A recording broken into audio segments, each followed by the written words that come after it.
Multiply by 3, 27 into 10 to raise 3 upon 100 into 10 to raise -4।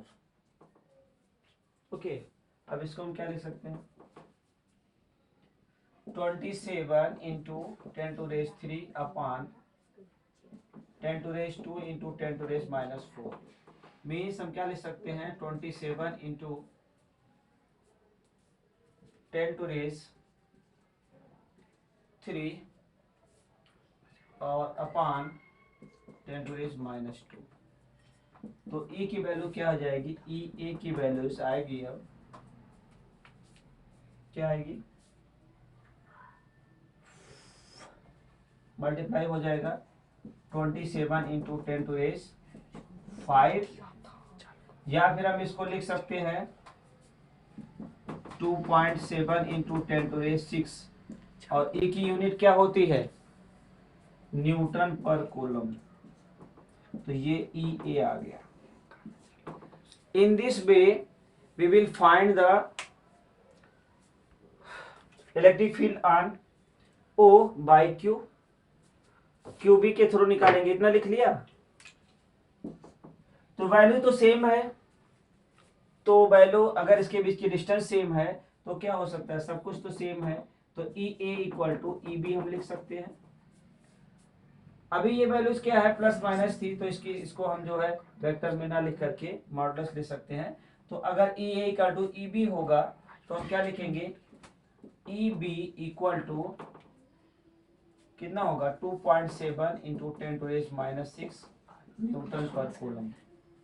Okay, ये क्यों होगा, क्योंकि इसकी वैल्यू सेम है। अगर इसका मॉड ले लेते हैं, अगर जो वैल्यूज है वेक्टर में अगर ये है और तो वो माइनस में आएगा, तो ये दोनों बराबर है। तो लेकिन अगर हम यहाँ लिखें EA modulus equal to FB modulus, तो क्या हो जाएगा, EB की वैल्यूज ये भी नेगेटिव की जगह पे पॉजिटिव हो जाएगी। तो हमारे पास दो आंसर आ जाते हैं, एक आता है 2.7 10 to raise 6 न्यूटन पर कूलम।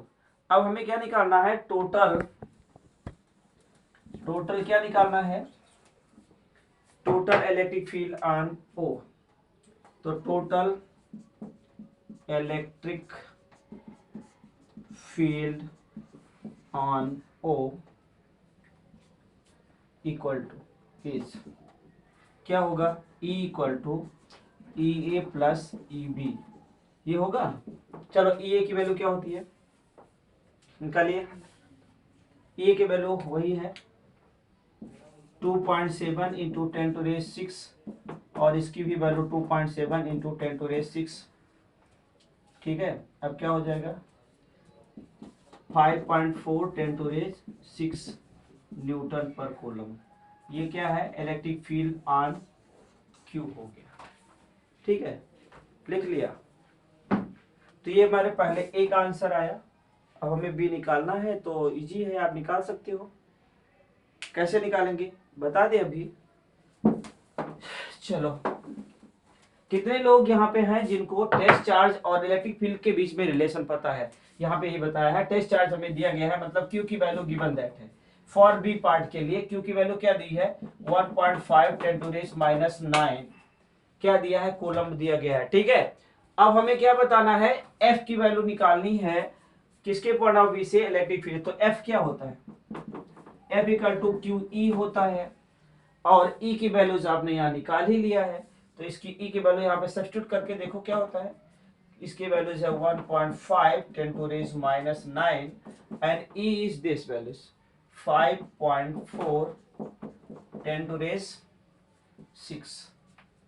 तो F इक्वल टू क्या हो जाएगा, मल्टीप्लाई करिए, ये तो पहले लिख दीजिए 10 की पावर -3, 15 4 जा 60 होता है, और 15 5 जा 75 होता है।